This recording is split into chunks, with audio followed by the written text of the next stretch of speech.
Roasted vegetables ఈ డిష్కి కావాల్సిన ingredients ఓసారి చూద్దాం. క్యాలీఫ్లవర్, వంకాయ, క్యారెట్, వెన్న, ఉల్లిపాయ, బంగాళాదుంప, చిల్లీ ఫ్లేక్స్, ఆవాలు. వీటిని రకరకాల పేర్లతో పిలుస్తూ ఉంటాము. కొంతమంది ఆవాలు అంటారు, కొంతమంది సాసోలు అంటారు, ఇట్లాంటివి అవన్నమాట.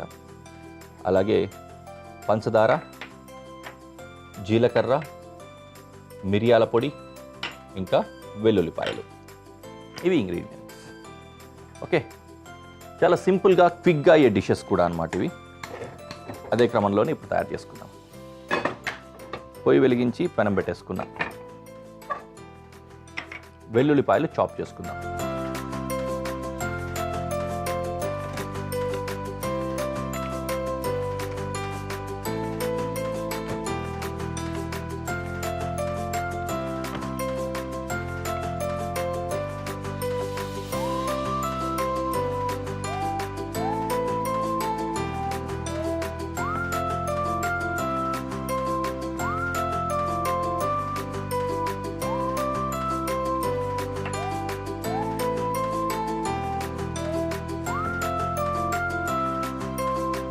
ఆనియన్ డైస్ కట్ చేసుకుంటున్నా.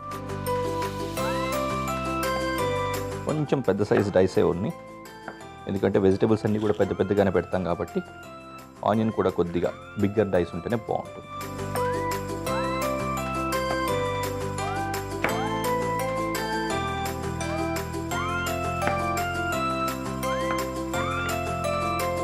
పెనంలో కొద్దిగా ఆయిల్ వేసుకుంటాను. కొంచెమే ఆయిల్ వేసుకుందాం, మిగిలింది బటర్ యాడ్ చేసుకోవచ్చు. Oil and butter. ఇందులో ఫస్ట్ గార్లిక్ ఇంకా ఆనియన్ వేసుకుందాం.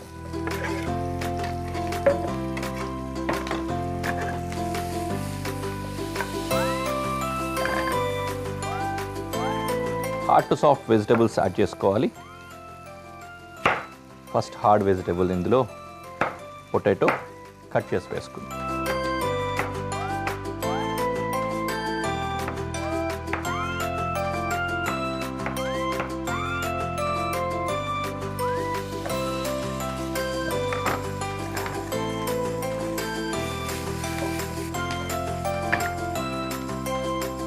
Then carrot.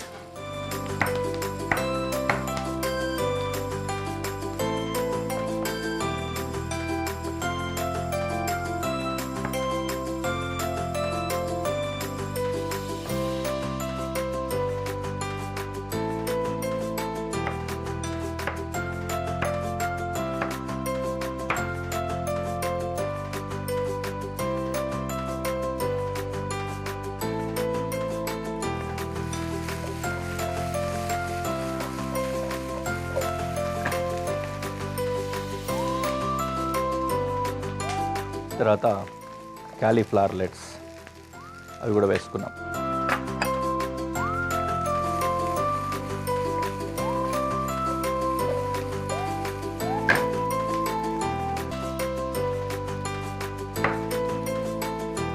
వంకాయ కూడా కట్ చేసుకుందాము. కొంచెం మీడియం డైస్ అంటాం కదా, ఆ సైజులో.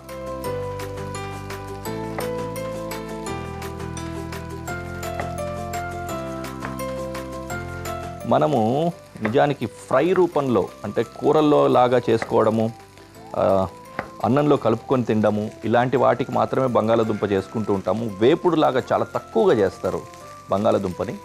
కానీ ఇంటర్నేషనల్ కుజిన్లో కొన్ని దేశాలకు సంబంధించి కానీ కొన్ని వంటల్లో చూసినట్లయితే వంకాయని చాలామంది చాలా అద్భుతంగా ఫ్రై లాగా తయారు చేసుకొని స్టార్టర్ లాగా కన్జ్యూమ్ చేస్తూ ఉంటారు. నిజానికి స్టఫ్డ్ బ్రింజాలని, అంటే బ్రింజాల్ అంటే మనం బ్రింజాల్ అంటాము, ఎగ్ ప్లాంట్ అంటారు వాళ్ళు.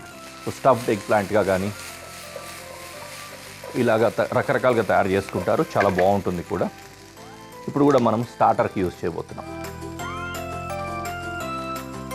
ఓకే, వంకాయ ముక్కలు.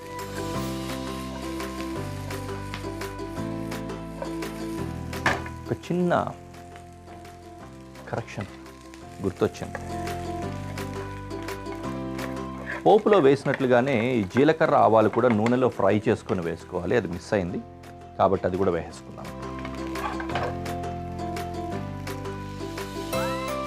కొద్దిగా ఆయిల్ బాగా వేడైన తర్వాత అందులో జీలకర్ర ఆవాలు వేసుకుందాం.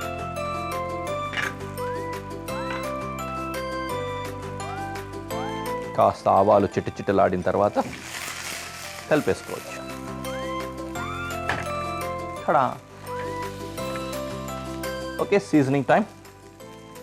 చిల్లీ ఫ్లేక్స్, మిరియాల పొడి, కొద్దిగా పంచదార అండ్ ఉప్పు.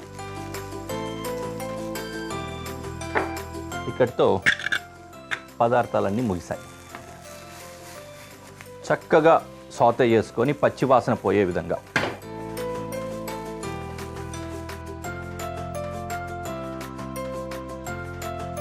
చాలా సాఫ్ట్గా నీట్గా ఫ్రై అవుతున్నాయి, సాతే అవుతున్నాయి, మనకు కావాల్సిన విధంగా వస్తున్నాయి. క్యాలీఫ్లవర్ బాగా ఎన్హాన్స్ అవుతుంది దాంట్లో, కొంచెం మెత్తబడితే సరిపోతుంది. I have a quiz for you. Quiz అంటే తెలుసు కదా, ఏదో నా తెలుగులో ఏమంటారు తెలియదు, బట్ యా క్విజ్ ఏంటంటే క్యాలీఫ్లవర్ని తెలుగులో ఏమంటారు చాలామందికి తెలిసే ఉంటుంది. ఇక్కడ నేను చాలామందిని అడిగాను కానీ ఈ సిటీ వాళ్ళకి తెలియట్లేదు, మనం వాళ్ళతో కంపేర్ చేసుకోవద్దు. కానీ క్యాబేజ్ అంటే తెలుసు కదా, గడ్డలాగా ఉంటుంది. క్యాలీఫ్లవర్ అనేది పూలాగా ఉంటుంది. దీన్ని హిందీలో వచ్చేసరికి గోబీ అంటారు. బై డిఫాల్ట్ గోబీ అనేస్తారు. గోబీని చాలామంది ఏంటంటే గోబీ మంచూరియా అని ఉండలుగా తయారు చేసే వాటిని తింటూ ఉంటారు. కానీ అది టు బీ ఫ్రాంక్ గోబీ కాదు. గోబీ అంటే అచ్చంగా ఇది. దీన్ని పూల్ గోబీ అంటారు. గోబీ పత్తా గోబీ అంటే గడ్డలాగా ఉండేది, లీఫ్గా మనం ఓపెన్ చేసుకుంటాం కదా, దాన్ని పత్తా గోబీ అంటారు. అంటే లీఫీ గోబీ అనమాట. ఇదేమో ఫ్లారీ గోబీ. సింప్లీ తెలుగులో వీటికి ఒక పేరు ఉంది, చాలామందికి తెలిసి చావట్లేదు. దీన్ని క్యాలీఫ్లవర్, క్యాబేజీ అంటున్నారు. తెలుగులో కూడా అవే పదాలని కాదు. కోసు పువ్వు అంటారు ఫ్లవర్ని, కోసు గడ్డ అంటారు గడ్డని. ఆకులుగా ఉన్నదాన్ని కోసు గడ్డ అంటారు తెలుగులో. ఫ్లవర్ లాగా ఉన్నదాన్ని కోసు పువ్వు అంటారు. దయచేసి నోట్ చేసుకోండి. అప్పుడప్పుడు మళ్ళీ దాన్ని రిమైండ్ చేసుకుంటూ ఉండండి, మననం చేసుకుంటూ ఉండండి. మన తెలుగు బతకాలి. ఓకే, ఎవరికైనా తెలియకపోతే గట్టిగా చెవి మెలిపెట్టి మరీ చెప్పండి. ఓకే, డిష్ రెడీ అయిపోయింది. We can go to presentation.